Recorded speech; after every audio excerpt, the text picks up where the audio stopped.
Naku tay, anong lugar ba ito? Bakit iba yung kinikilos nila? Oo nga anak, bilisan mo na. Dapat ay hindi nila tayo maabutan. Delikado na. Eh paano yan tay? Saan tayo ngayon? Lahat sila mga aswang dito sa bayan. Bahala na anak, takbo!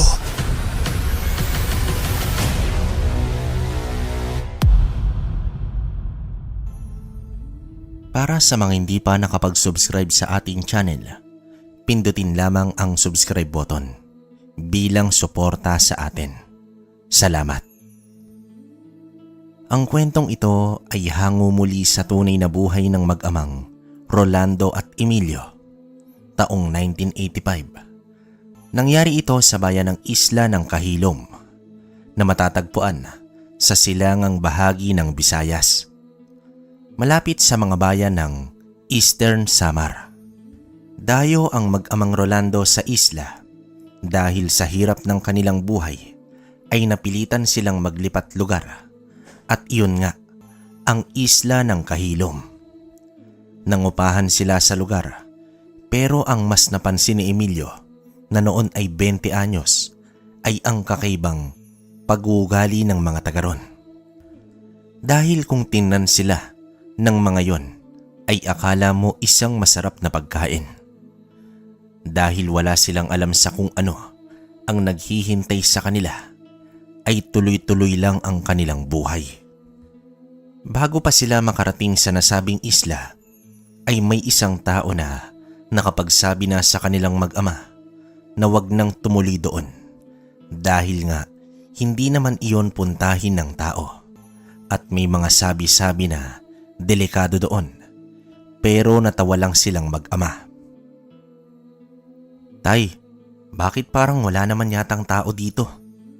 Tingnan nyo nga wala kahit isang taong nasa labas ng mga bahay nila. Yun nga rin ang napansin ko anak eh. Bakit kaya ano? Ayun tayo, tingnan mo sa isang bahay. May nakasilip na matanda. Tara tay, lapitan natin. Nilakad nilang mag-ama at mula doon ay masama ang tingin ng isang batang lalaki sa kanila na nasa loob din ng bahay at bigla itong nagtago pa. Mawalang galang na po lolo, pwede po bang magtanong? Saan po ba pwedeng may maupahan dito? Bago kayo dito, tama. Hindi nyo alam ang lugar na pinuntahan nyo. Kaya kung ako sa inyo ay babalik na lang ako. Bakit Hotang? Ano ho ba ang meron dito sa lugar nyo? Magtatanong lang naman ho kami ng pwedeng matuluyan dito sa inyo.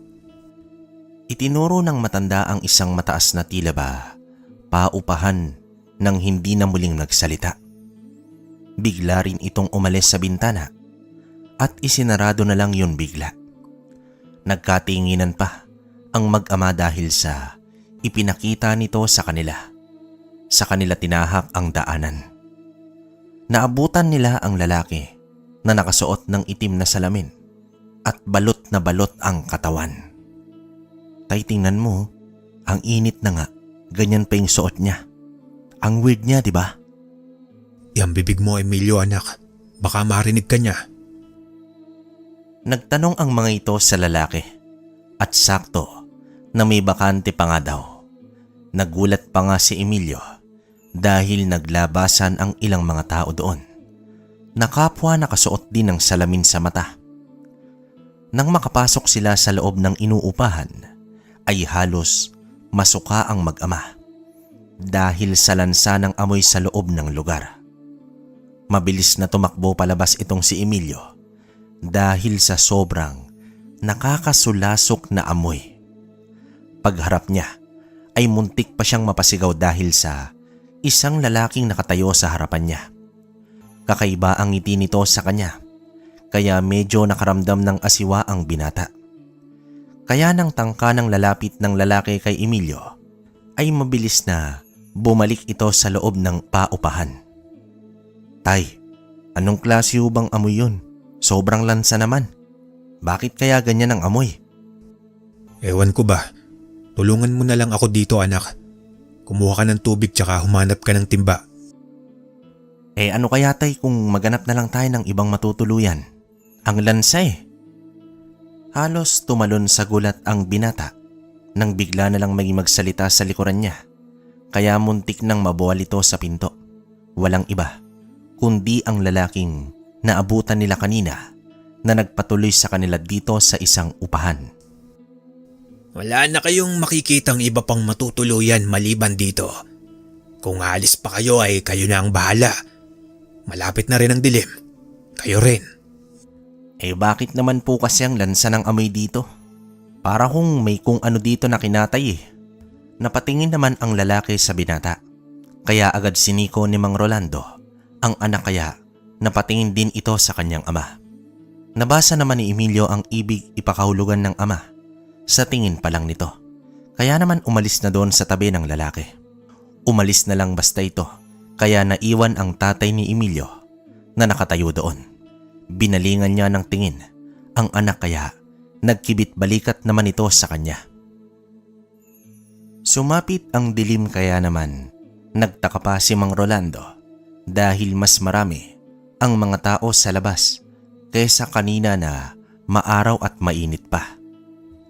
Hinanap niya ang kanyang anak sa kusina pero wala doon, at mula sa labas ay tinawag niya ang pangalan nito, kaya doon niya narinig ang boses.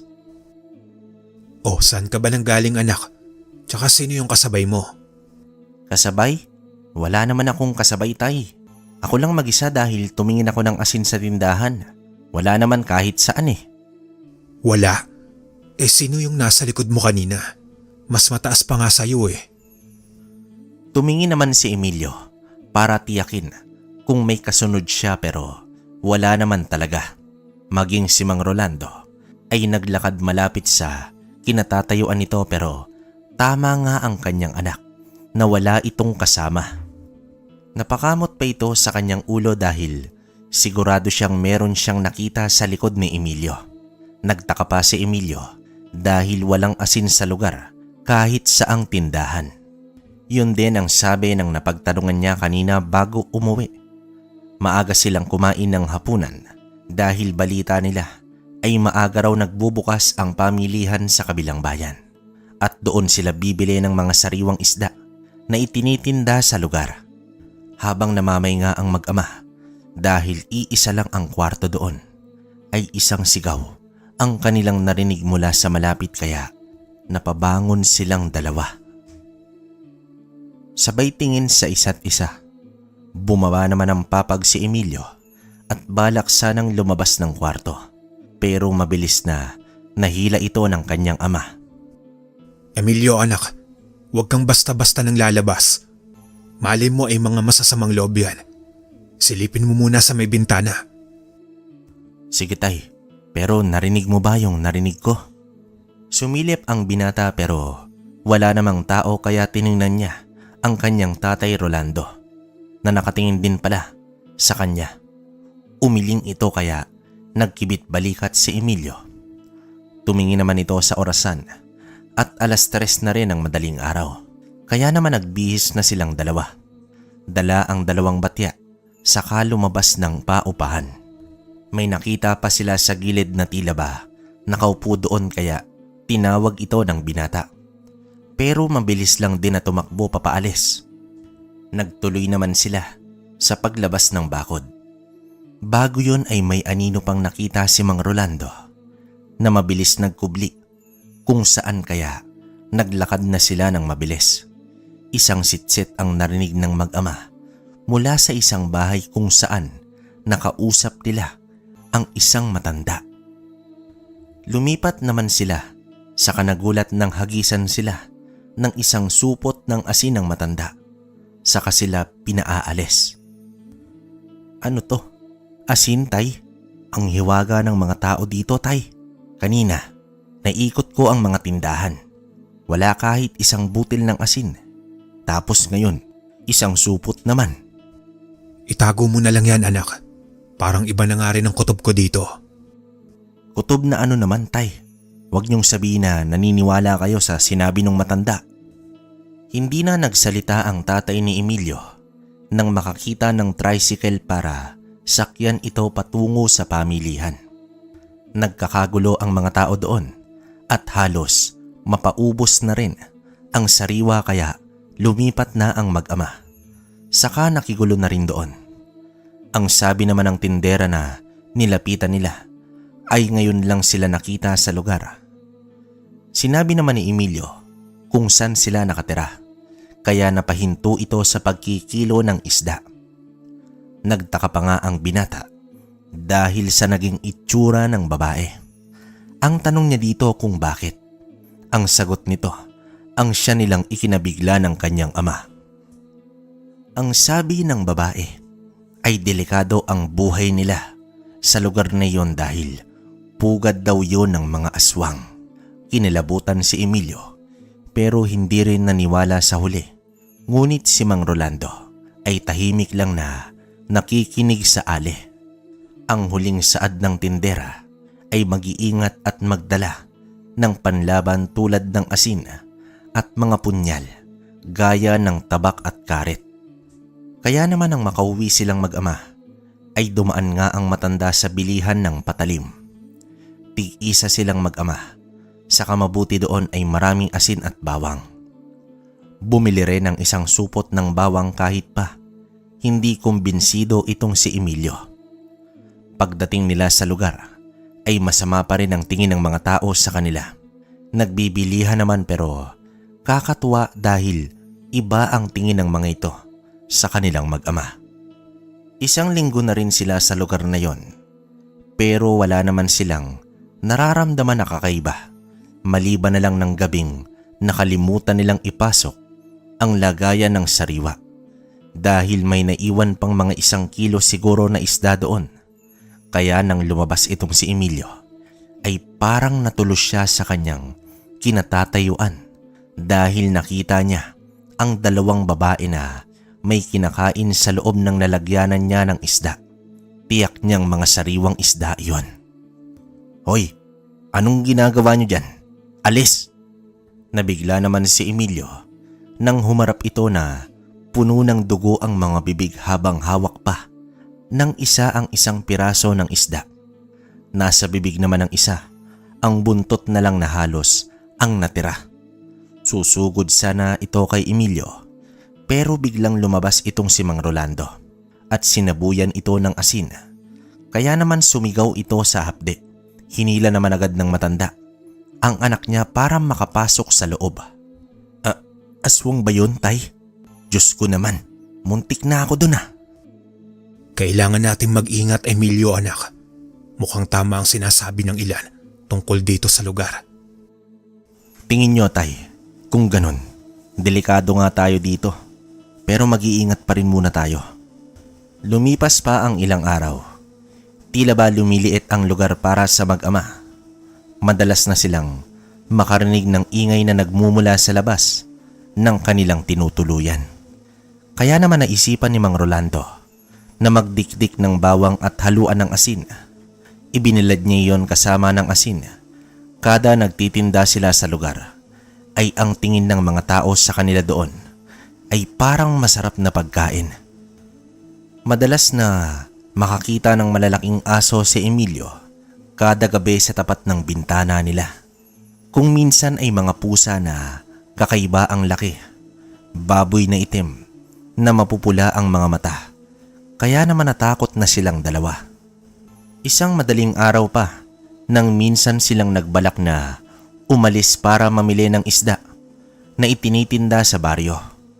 Pero 4 na malalaking asong itim ang humarang sa daraanan nila. May kutob na si Mang Rolando, kaya naman kinuha niya mula sa kanyang bag ang bawang na dinurog na may kasamang asin. Nagtaka pa nga si Emilio kung para saan yun. Nang buksan naman iyon ng kanyang ama, ay doon niya nakumpirma na bawang nga pala. Umatras ang mga aso nang maamoy ang hawak ng matanda. Napangiti tuloy itong si Mang Rolando dahil tiyak niyang aswang nga ang nasa harapan nila. Tama nga sila anak, may aswang nga dito sa lugar na ito. Pero ang ipinagtataka ko lang, bakit walang napapabalita? Hindi ko rin alam, tay.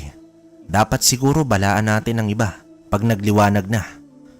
Nang mawala sa paningin nila, ang tatlong aso ay nakahinga ng maluwag ang mag-ama. Bumili sila ng maraming asin at bawang sa katuluyang namili ng mga isda. Marami din ang mga bumibili sa kanilang mag-ama sa lugar. Nasanay na rin sila kung paano makitungo ang mga naroroon sa kanila, maliban na lang talaga sa kalapit nila na tinutuluyan. Tuwing gabi kasi ay maingay sa loob noon, kaya pilit nilang binabaliwala. Pag uwi nila ay halos maubos rin ang mga paninda nila. May iilan na natira para pang ulam ng mag-ama. Nagluto muli itong si Mang Rolando ng bawang at ibinabad ulit.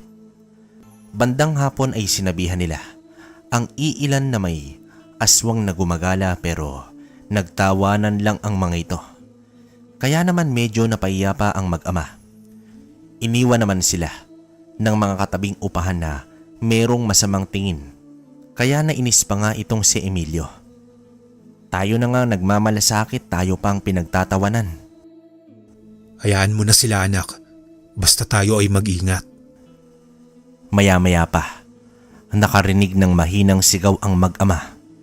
Kaya naman mabilis na sumilip ang binata sa bintana na merong maliit na siwang. Nanlaki pa ang mga mata nito nang makita ang isang babae na duguan habang hawak sa magkabila ang kamay. Tingin niya dito ay nanghihina na dahil sa sugat sa tagiliran. Napasalampak si Emilio sa lupa, kaya naman lumapit itong si Mang Rolando. Anong nakita mo, Emilio? Bakit? May babae, tay. Maraming dugo tapos ipinasok diyan sa katabi nating kwarto. Ano? Papaanong may dugo ha? Basta tay, nakita ko. Ipinasok diyan sa kabila. Kaya pala tay. Kaya pala ano anak? Mga aswang sila dito, tay. Huwag kayong maingay. Kaya hindi sila naniniwala dahil sila mismo ang mga aswang.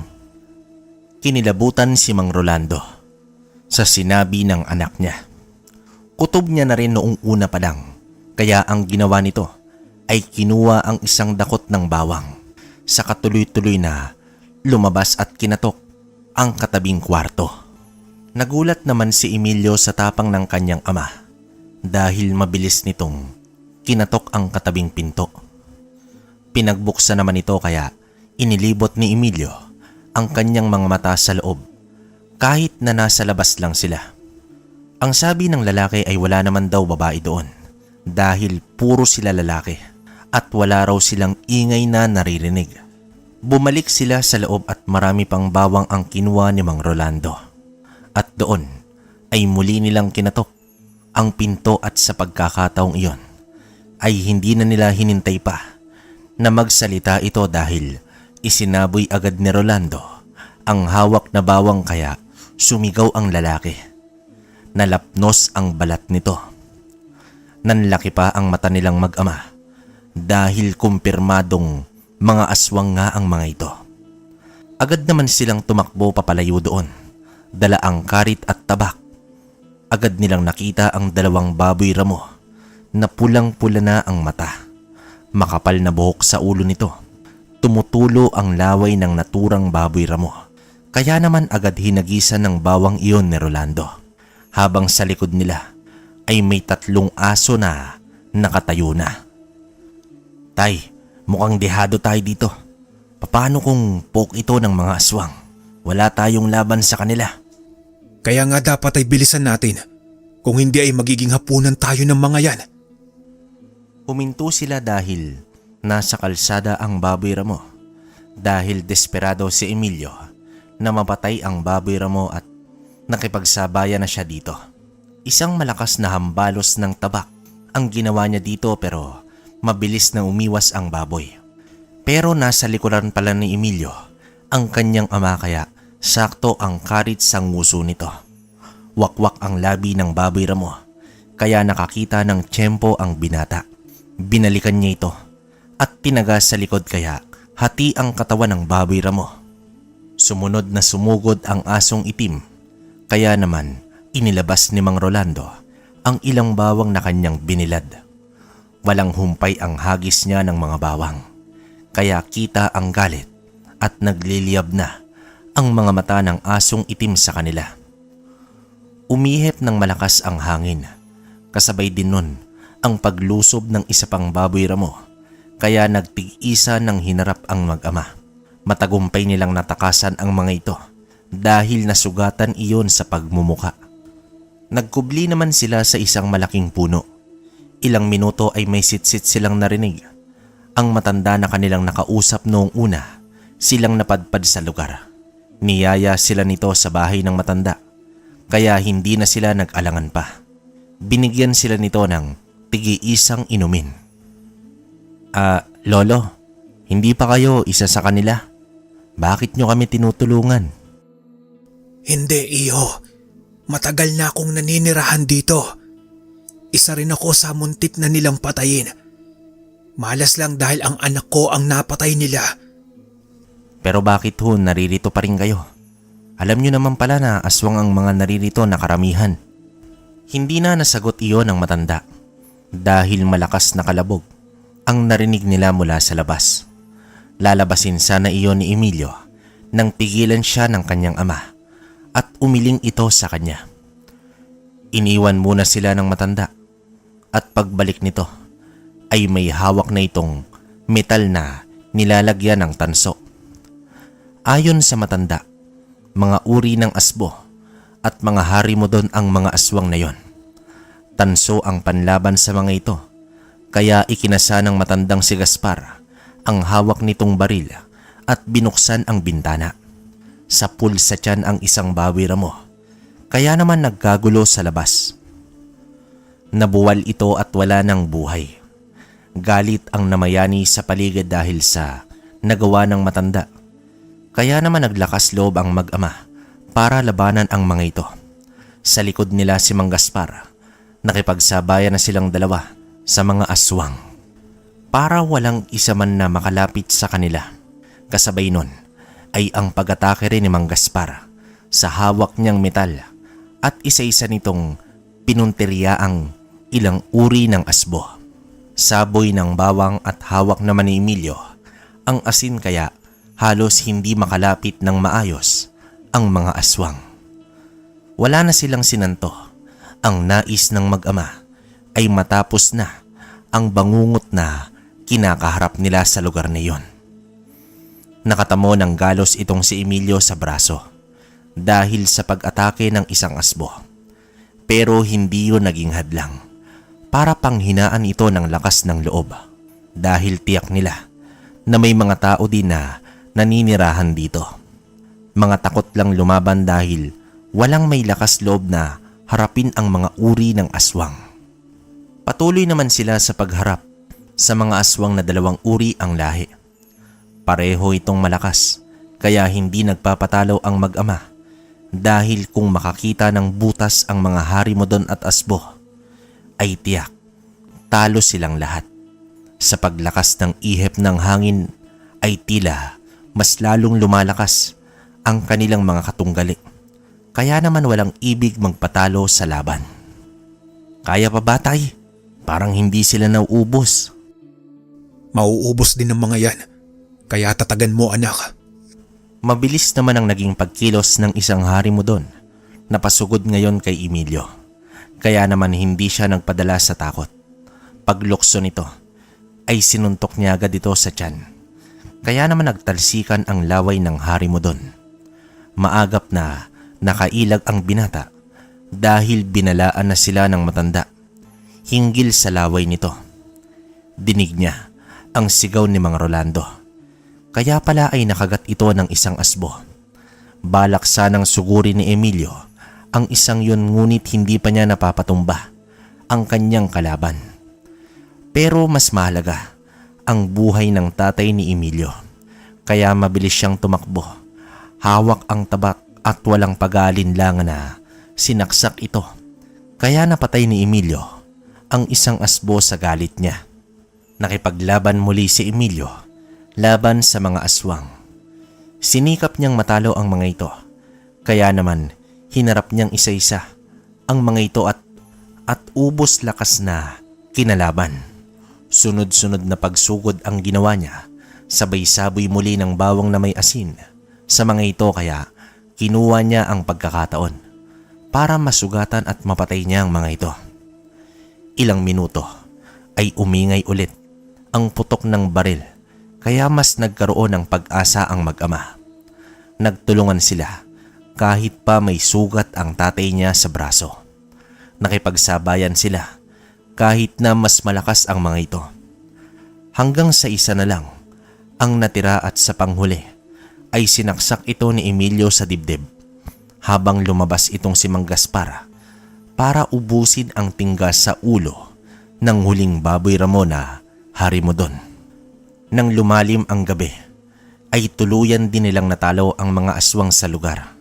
Salampak sa lupa ang binata, saka pinalitan ng mas malinis na tela ang sugat ng kanyang ama. Pero bago yon ay nilinis muna iyon ng dahon. Hinintay nang magliwanag nila Emilio at Mang Rolando bago lisanin ang lugar. Nagpasalamat din ang matandang si Mang Gaspar dahil malaya na ang kanilang lugar. Salamat po Mang Gaspar. Maraming salamat sa tinulong nyo. Mag-iingat po kayo dito. Mauuna na kami, Mang Gaspar. Sa muling pagkikita na lang. Sa buhay ng tao, hindi mo matitiyak ang isang lugar kung ligtas ba ito o hindi. Dahil dapat ay kilalanin mo muna ang lahat ng mga nasa paligid bago ka makitungo. Huwag magpadala sa nakikita lang ng mata. Matutong makiramdam para makaiwas sa panganib na nakaabang. Maniwala at magtiwala sa sarili dahil walang ibang pwedeng tumulong sa'yo kundi ang sarili mo lang din. Mga kabaryo at kalakbay, hanggang dito na lang ang kwento natin. Naway meron kayong napulot na aral at may natutunan kayo sa kwentong inilahad natin ngayong araw. Hanggang sa susunod na kwento. Salamat.